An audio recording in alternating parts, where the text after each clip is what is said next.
പരിഹാസത്തിന് മുമ്പിലാണ്. പടയാളികളും അവനെ പരിഹസിച്ചു, ഇതെല്ലാം കാണിച്ചു. അപ്പോൾ ഇതെല്ലാം ചെയ്തുകൊണ്ടിരിക്കുമ്പോൾ അവിടെ കൂടെ ക്രൂശിക്കപ്പെട്ട് കിടക്കുന്നതായിട്ടുള്ള ഒരു വ്യക്തി, അദ്ദേഹം പറയുന്ന ഒരു വാക്കുണ്ട്. ആ വാക്കാ എന്താ പറയുന്നത്? നീ യഹൂദന്മാരുടെ രാജാവാണെന്നാണല്ലോ പറയുന്നത്. നിന്റെ കുരിശിന്റെ മുകളിൽ അവരുടെ രണ്ടുപേരുടെയും മുകളിലില്ല. അവരുടെ രണ്ടുപേരുടെ കുരിശിന്റെ മുകളിലുണ്ടോ? ഇല്ല. അവര് കള്ളന്മാരാ. കള്ളനൊന്നും അതിന് മുകളിൽ എഴുതിയിട്ടില്ല. പക്ഷെ ഇദ്ദേഹത്തിന്റെ കുരിശിന്റെ മുകളിൽ മാത്രം എഴുതി വെച്ചു, ഒരു മേലെഴുത്ത് എഴുതി വെച്ചു, യഹൂദന്മാരുടെ രാജാവെന്ന്. ഹല്ലേലൂയ, സ്തോത്രം. അപ്പോൾ നീ യഹൂദന്മാരുടെ രാജാവെങ്കിൽ നിന്നെ തന്നെ രക്ഷിക്കാം എന്ന് പറഞ്ഞു. ഉണ്ടായിരുന്നു. തൂക്കിയ ദുഷ്പ്രവർത്തിക്കാരിൽ ഒരുത്തൻ. ഉറക്ക വായിച്ചോളൂ, യൂട്യൂബിൽ പോകുന്നത്. അതുകൊണ്ട് ഉറക്ക വായിക്കും. ആ മൈക്ക് കൊടുത്തേ. നീ ക്രിസ്തു അല്ലയോ? നിന്നെ തന്നെയും ഞങ്ങളെയും രക്ഷിക്കാം എന്ന് പറഞ്ഞു. അപ്പൊ അവനെ ദൂഷിച്ചു കേട്ടോ. അവനും ചാകാൻ പോവുക. ഇന്ന് ഇങ്ങനെ കുറെ അവന്മാരുണ്ട്. അവൻ തീരാൻ പോവുകയാണെങ്കിൽ 10 ദൈവമക്കളെ ചീത്ത വിളിച്ചിട്ട്, അല്ലെങ്കിൽ പ്രസംഗിക്കുന്ന ദൈവമക്കളെ, അല്ലെങ്കിൽ കർത്താവിന് വേണ്ടി ജീവിക്കുന്നവൻ എന്നെ ചെയ്യും. ഹല്ലേലൂയ, സ്തോത്രം. അവൻ തീരാൻ പോവാ. എന്നാ പോലും എന്നെ ചെയ്യും. അവൻ ദൂഷിച്ചട്ടെ. അങ്ങനെ ദൂഷിക്കുന്ന കുറെ പാർട്ടികളുണ്ട്. ഇവിടെ അങ്ങനെ എടുത്തരാം. അവൻ ദൂഷിക്കുക. അതേ സമയത്ത് അപ്പുറത്ത് ഇതുപോലൊരുത്തൻ കിടക്കുക. അല്ലെങ്കിൽ അവൻ പറയുന്നൊരു കാര്യമുണ്ട്. ഹല്ലേലൂയ, സ്തോത്രം. നമ്മളെല്ലാം സമശിക്ഷാവിധിയിലാണ്. നമ്മൾ 3 പേരും സമശിക്ഷാവിധിയിലാണ്. നീയും ഞാനും കുറ്റം ചെയ്തിട്ടാണ് ഇവിടെ കിടക്കുന്നത്. പക്ഷെ കുറ്റം ചെയ്യാതെ ഒരുവനാണ് അവിടെ കിടക്കുന്നത്. കർത്താവിനെ സ്തുതിച്ചാണ്. ശരിയല്ല? അങ്ങനെയല്ല പറഞ്ഞിരിക്കുന്നത്. നീയും ഞാനും ചെയ്ത കുറ്റത്തിന്റെ ശിക്ഷ അനുഭവിക്കുന്നത്. പക്ഷേ പീലാത്തോസിന്റെ മുമ്പിൽ 2 വട്ടം ഹല്ലേലൂയ, സ്തോത്രം, 6 സ്ഥലങ്ങളിൽ മതകോടതികളിലും ഹല്ലേലൂയ, സ്തോത്രം, ഹല്ലേലൂയ, നേതാവിന്റെ മുമ്പിലും ഒക്കെ പീലാത്തോസിന്റെ മുമ്പിലും ഒക്കെ മാറി ചോദ്യം ചെയ്തപ്പോൾ ഒരു കുറ്റവും അവനിൽ കാണപ്പെടാത്ത, ഒരു കുറ്റവും ചെയ്യാത്ത നമുക്ക് വേണ്ടി കാൽവരി കൊലക്കളത്തിൽ യാഗമാകുവാൻ, അവസാന തുള്ളി രക്തം വരെയും ചിന്തുവാൻ വേണ്ടി, അവന്റെ ജീവൻ വെടിയാൻ വേണ്ടി കിടക്കുമ്പോൾ ഹല്ലേലൂയ, താൻ പറയുകയാണ്, കർത്താവേ, ഹല്ലേലൂയ, സ്തോത്രം, നമ്മൾ 2 പേരും സമശിക്ഷാവിധിയില്ല. അതുകൊണ്ട് ഈ നടുക്ക് കിടക്കുന്ന ഇവർ ഒരു കുറ്റവും ചെയ്തിട്ടില്ല. ഇപ്പോഴെങ്കിലും നിനക്ക് ഹല്ലേലൂയ, സ്തോത്രം. അങ്ങനെ വായിച്ചാട്ടെ, ആ വാക്യം ഒന്ന് വായിച്ചാട്ടെ. അരുതാത്തതൊന്നും ചെയ്തിട്ടില്ല എന്ന് പറഞ്ഞു. പിന്നെ അവൻ യേശുവേ, നീ രാജത്വം പ്രാപിച്ചു. യേശു ആരാണെന്നുള്ള കാര്യം അച്ഛാ ജീവന്റെ അവസാന നിമിഷം പുള്ളി മനസ്സിലാക്കിയെന്ന്. യേശു ആരാണെന്നുള്ള കാര്യം പുള്ളി മരിക്കാൻ പോവാ. പുള്ളി ഇത്രയും നാളും തെറ്റാ ചെയ്തോണ്ടിരുന്ന, പാപം ചെയ്ത്, താൻ ചെയ്ത ശിക്ഷയ്ക്കാ താനിപ്പോൾ താൻ ചെയ്ത പാപത്തിനാണ്, അല്ലെങ്കിൽ താൻ ചെയ്ത കുറ്റത്തിനാണ് താൻ ശിക്ഷ അനുഭവിച്ചിട്ടുള്ളത്. അതൊക്കെ അറിയാം. പുള്ളി മരിക്കാൻ പോവാ. പക്ഷെ പുള്ളിക്ക് ഒരു കാര്യം അറിയാം, യേശു എന്നുള്ളത് അവൻ ഒരു കുറ്റവും ചെയ്യാത്തവനാ. ഈ കിടക്കുന്നത് ഒരു കുറ്റവും ചെയ്യാത്ത ലോകത്തിന്റെ പാപത്തെ ചുമക്കുന്ന ഒരു കുഞ്ഞാണ് എന്നുള്ള കാര്യം അവന് മനസ്സിലായി. അതുകൊണ്ട് യേശുവെ അവൻ ഒരു കാര്യം, അവൻ വെളിപ്പാടുള്ളവൻ, അവൻ മനസ്സിലാക്കി. ഇവൻ രാജത്വം പ്രാപിക്കൂ. ഇവൻ മരിച്ചു കഴിഞ്ഞാൽ മണ്ണടിഞ്ഞ് അവിടെ കൊണ്ട് തീരുമല്ല, ഇവൻ ഉയർത്തെഴുന്നേൽക്കും. അപ്പൊ യേശു ഉയർത്തെഴുന്നേൽക്കുമെന്ന് ഹല്ലേലൂയ, സ്തോത്രം, അറിവുള്ളവന്. അല്ലെ, കരങ്ങളെ ഉയർത്തി കർത്താവിനെ സ്തുതിച്ചാട്ടെ.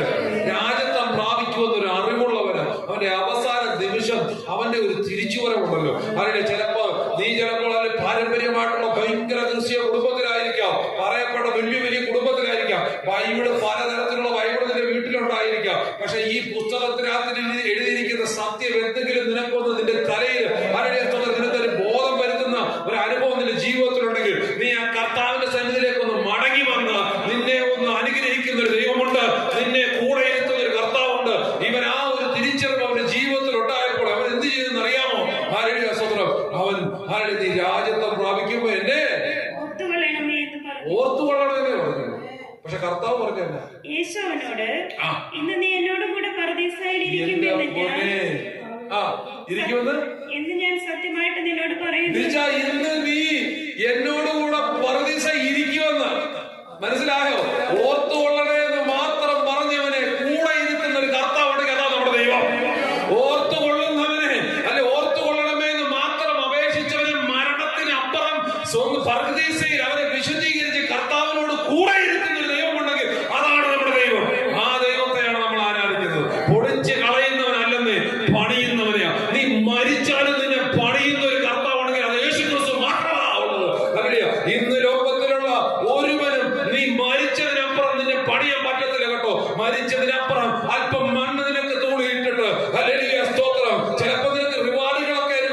ഇന്ന് തമിഴ്നാട്ടിലോട്ട് നോക്കിക്കഴിഞ്ഞാൽ മരിച്ച ചിലർക്ക് വേണ്ടി 20 ലക്ഷവും 10 ലക്ഷവും ഒക്കെ അല്ല മക്കളെ അനുവദിച്ചിട്ടുണ്ട്. മരിച്ചവർക്ക് ചിലപ്പോ മരിച്ചവന് 10 ലക്ഷം കൊടുത്തിട്ടോ 20 ലക്ഷം കൊടുത്തിട്ടോ എന്തെങ്കിലും പ്രയോജനമുണ്ടോ? പക്ഷെ മരണത്തിനപ്പുറം നിന്നെ പരദീസയിൽ കൂടെ ഇരുത്തുന്ന ഒരു സ്വർഗത്തിലെ ദൈവമുണ്ടെങ്കിൽ അത് യേശു ക്രിസ്തു മാത്രമാ. നിനക്ക് ഇവിടെയും പ്രതിഫലം അവിടെയും പ്രതിഫലം തരുന്ന ഒരു ദൈവമുണ്ടെങ്കിൽ അത് നമ്മുടെ കർത്താവാണ്. അതുകൊണ്ട് ഹല്ലേലൂയ, നിങ്ങൾ ഈ ദേശത്ത് പാർത്തുകൊണ്ടിരിക്കുമ്പോൾ ഹല്ലേലൂയ സഹോദരൻ, ഞാൻ നിങ്ങളെ പൊളിച്ചു കളയാതെ പണിയുകയും നിങ്ങളെ ഞാൻ ഭരിച്ചു കളയാതെ നടുകയും ചെയ്യുമെന്ന് ഹല്ലേലൂയ കർത്താവിന്റെ അഭിഷേകത്തിൽ കൂടി തന്റെ ജനത്തോട് ദൂതറിയിച്ചതുപോലെ ഈ ദിവസങ്ങളിൽ നിന്നെ പൊളിച്ചു കളയാതെ പണിയുന്ന ദിനങ്ങളാണ്, അല്ലെ പറിച്ചു കളയാതെ നടുന്ന ദിനങ്ങളായി മാറുവാണ്. അല്ലെ നിന്റെ സ്ഥിതികൾക്ക് ഇന്ന് വരെ നിന്നെ മാറ്റി മാറ്റി പറിച്ച് നട്ടു കാണുമായിരിക്കും. അല്ലെ ഒരിടത്ത് സ്വസ്ഥതയില്ലാതെ അവിടുന്ന് പറിച്ച് വേറൊരിടത്തോട്ട്, അവിടുന്ന് സ്വസ്ഥതയിൽ അടുത്തടുത്തോട്ട്, അങ്ങനെയൊക്കെ ഉള്ള പല അനുഭവങ്ങളിൽ കൂടി പല സാഹചര്യങ്ങളിൽ കൂടി നീ കടന്നു പോയിട്ടുണ്ടായിരിക്കും. എന്ന സ്വർഗത്തിലെ ദൈവം നിന്നോട് ഇന്ന് ആലോചന അറിയിക്കുക, നിന്നെ പറിച്ചു കളയാതെ നടുന്ന, നിന്നെ ഹല്ലേലൂയ വളരുമാറാക്കുന്ന ജീവജലത്തിന്റെ നദി നിന്നിലേക്ക് പകർന്നിട്ട് നിന്നെ ഹല്ലേലൂയ ഒരു ജീവവൃക്ഷത്തിന്റെ ഫലങ്ങൾ അനുഭവിക്കുവാൻ തക്കവണ്ണം പരദീസയിൽ അവന്റെ കൂടെ ഇരുത്തുന്ന ഒരു ദൈവമുണ്ടെങ്കിൽ ആ ദൈവത്തിന്റെ സന്നിധിയിൽ നമുക്ക് കണ്ണുകളടയ്ക്കാം. നമുക്ക് എല്ലാവർക്കും ദൈവസ്ഥിതി നമ്മളെ തന്നെ ഏൽപ്പിച്ചു കൊടുത്തിട്ട് പ്രാർത്ഥിക്കാം. കർത്താവേ, നീ ഞങ്ങളോടൊന്ന് മനസ്സറിയണമേ. കർത്താവേ, ഞങ്ങളെ പൊളിച്ചു കളയാതെ പണിയുന്ന, ഞങ്ങളെ പറിച്ചു കളയാതെ നടുന്ന ഒരു ദൈവത്തിന് മുമ്പ് ഞങ്ങളെ ഒന്ന് ഏൽപ്പിക്കുക കർത്താവേ. ഞങ്ങൾ നിന്റെ സന്നിധിയിലേക്ക് കടന്നു വരിക കർത്താവേ. ജീവന്റെ അവസാന നിമിഷത്തിൽ പോലും കുറ്റം ചെയ്തായിട്ടുള്ള പ്രിയ സഹോദരൻ, നീ എന്നെ ഒന്ന് ഓർത്തുകൊള്ളണേ എന്ന് പറഞ്ഞപ്പോ, നിന്നെ ഒന്ന് ഓർത്തുകൊള്ളണേ എന്ന് പറഞ്ഞപ്പോ, നീ എന്നോട് കൂടെ ഇന്ന് പരദീസയിൽ ഇരിക്കുമെന്ന് അല്ലെങ്കിൽ ഓർക്കാൻ പറഞ്ഞവനെ കൂടെ ഇരുത്തുന്ന ഒരു ദൈവത്തെയാണല്ലോ ഞങ്ങൾ സേവിക്കുന്നത് കർത്താവ്. ഇത്രമാം സ്നേഹം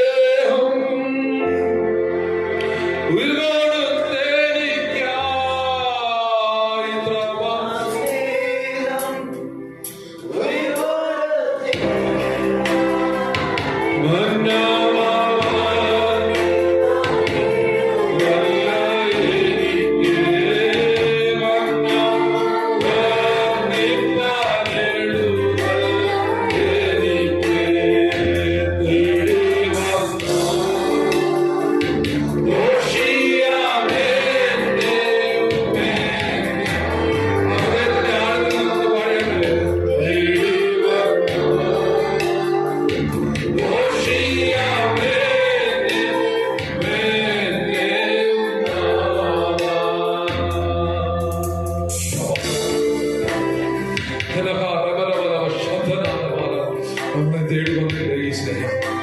ദോഷിയായിരുന്നു നമ്മളെ തേടി വന്നില്ലേ? ക്രൂസിൽ കുറ്റമുള്ളവനായി കിടന്ന ആ ദൈവമനുഷ്യനോട് അവനെ ഒരു ദൈവമനുഷ്യനാക്കി കർത്താവിന്റെ കൂടെ ഇരുത്തിയ ഒരു സ്നേഹമുണ്ടല്ലോ. ഈ സ്നേഹം നമ്മളെ തേടി വന്നച്ചാ, ഈ സ്നേഹം നമ്മളെ തേടി വന്നച്ചാ, എവിടെയോ കിടന്ന് ഇതിനൊന്നും ഒരു അർഹതയില്ലാതെ നമ്മളെ തേടി വന്നില്ലേ?